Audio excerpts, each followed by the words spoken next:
बिस्मिल्लाहिर्रहमानिर्रहीम। अस्सलाम वालेकुम। आप लोग देख रहे हैं कुकिंग विद रिफ़ा। आज मैं आपके साथ शेयर करने जा रही हूँ ईद स्पेशल बीफ चिली कढ़ाई। आप ये चिली कढ़ाई मटन में भी बना सकते हैं। आपके पास मटन है तो आप मटन में बनाएं, अगर बीफ है तो आप बीफ में बनाएं। ये इतनी टेस्टफुल और इतने कम टाइम में बन के तैयार होती है कि आप यकीन नहीं करेंगे। ईद के पहले दिन ही कुर्बानी के बाद बीफ या मटन कढ़ाई तो ज़रूर ही बनती है, तो आप बनाएं मेरे स्टाइल से, तो इंशाल्लाह आपको ज़रूर ही पसंद आएगी। जल्दी बन जाती है। तो यहाँ पे मैंने लहसुन और अदरक का पेस्ट डाल दिया है। अदरक और लहसुन को मिक्स ही करना है, आपने गोल्डन फ्राई नहीं करना। तो यहाँ पे आप देख सकते हैं कि मेरे पास है बीफ के पीसेस, तकरीबन मैंने दरमियाने साइज़ की पीस कर ली हैं। तो इसके अंदर मैंने 2 पीस जो हैं ये डाल दिए हैं चर्बी के। तो इससे हमारा जो कढ़ाई होगी ये बहुत ही मज़ेदार बन के तैयार होगी। तो अब हम बीफ को डाल देंगे लहसुन अदरक और ऑयल के अंदर, और बीफ को हमने करना है बहुत अच्छे से फ्राई।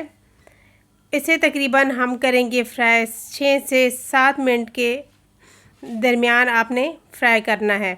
जितना ज़्यादा फ्राई करेंगे ये उतना ही मज़ेदार बन के तैयार होगा। बीफ चिली कढ़ाई के अंदर हम बहुत ही कम चीज़ों में कढ़ाई रेडी करेंगे और इंशाल्लाह आपको पसंद आएगी। तो ये इतनी टेस्टफुल बनेगी और इतने कम टाइम में, तो आप जो है यकीन नहीं करेंगे कि ये इतने कम टाइम में और इतनी टेस्टफुल बन के तैयार हुई है। तो यहाँ पे मैं डाल दूँगी 1 टीस्पून नमक, और अब हम इसे मिक्स करते हुए फ्राई करेंगे। इसे मैंने तकरीबन 6 से 7 मिनट मैंने फ्राई कर लिया है बीफ को। तो अब हम इसको कवर करके तकरीबन 10 मिनट तक और पकाएंगे। मैंने इसे कवर किया है और आप देख सकते हैं कि ये इसने अपना पानी छोड़ दिया है। तो इसी पानी के अंदर हम इसे पकाएंगे। तो ये मेरे पास है पपीता पाउडर, इससे गोश्त हमारा बहुत जल्दी गलता है। तो आपने जो है यहाँ पे 1/2 टीस्पून पपीता पाउडर डाल देना है, या अगर आपके पास कचरी पाउडर है तो आप वो भी ऐड कर सकते हैं। तो इससे गोश्त जो हमारा अच्छे से गल जाता है। अब हम गोश्त को इतनी देर पकाएंगे कि जो गोश्त ने पानी छोड़ा है इसे हम इसी पानी के अंदर खुश्क कर लेंगे। जितनी देर ये पानी खुश्क होगा और गोश्त हमारा काफ़ी हद तक गल जाएगा। आप अगर और भी कम टाइम में बनाना चाहते हैं तो आप इसे रेसिपी के साथ कुकर के अंदर भी बना सकते हैं। तो ये इतना टेस्टफुल बन के तैयार होता है कि आप यकीन नहीं करेंगे, और आप जो है इसको विद बोन के साथ भी बना सकते हैं। और मैंने इसके अंदर 1 ही पीस बोन का डाला है।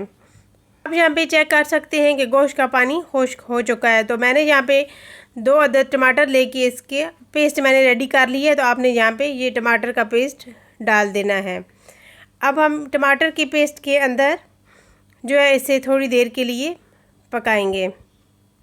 इसके अलावा मैं डाल दूँगी तकरीबन 1/2 टेबल स्पून काली मिर्च का पाउडर, और साथ ही मेरे पास 3 से 4 अदद सब्ज़ मिर्च जिनके मैंने पीसेस कर लिए हैं। तो ये डाल के हम पकाएंगे। बस इन्हीं चीज़ों के अंदर हमने पकाना है, और इतना टेस्टफुल ये कढ़ाई बन के तैयार होगी कि आपको यकीन नहीं आएगा कि ये इतना ज़बरदस्त बन के तैयार हुआ है। ईद के दिन आप बनाएं तो इंशाल्लाह आपको ज़रूर ही पसंद आएगा। तो यहाँ पे आप चेक कर सकते हैं कि बीफ चिली कढ़ाई हमारी बहुत ही ज़बरदस्त बन के तैयार हो चुकी है, और गोश्त भी हमारा बहुत अच्छे से गल चुका है। बीफ चिली कढ़ाई को और ही ज़्यादा टेस्ट देना चाहते हैं आप, तो आप इसके अंदर डाल दें मिक्स गरम मसाले का पाउडर। तो ये डालने से तो हमारी कढ़ाई को 4 चांद लग जाएंगे इंशाल्लाह, और इतनी टेस्टफुल बनेगी कि आप जो है ज़रूर ही बनाएंगे। बीफ चिली कढ़ाई आप बनाएं ईद के दिन, और अपने ईद के मेहमानों को सर्व करें तो इंशाल्लाह आपके मेहमान तारीफ़ ज़रूर ही करेंगे। घर वाले तो उसी टाइम दोबारा की भी फरमाइश कर देंगे कि हमें ये ही कढ़ाई चाहिए। तो इंशाल्लाह आपको ज़रूर ही पसंद आने वाली है, और इतनी आसान और इतने कम टाइम में। अगर आपको मेरी ये रेसिपी पसंद आई तो प्लीज़ लाइक और शेयर करना मत भूलिएगा। चैनल पे नए तो सब्सक्राइब भी ज़रूर कीजिएगा। बेल आइकन को ज़रूर प्रेस कीजिए ताकि मेरी डेली की नोटिफिकेशन आपको फ्री में मिल सके। Thanks for watching. अल्लाह हाफिज़।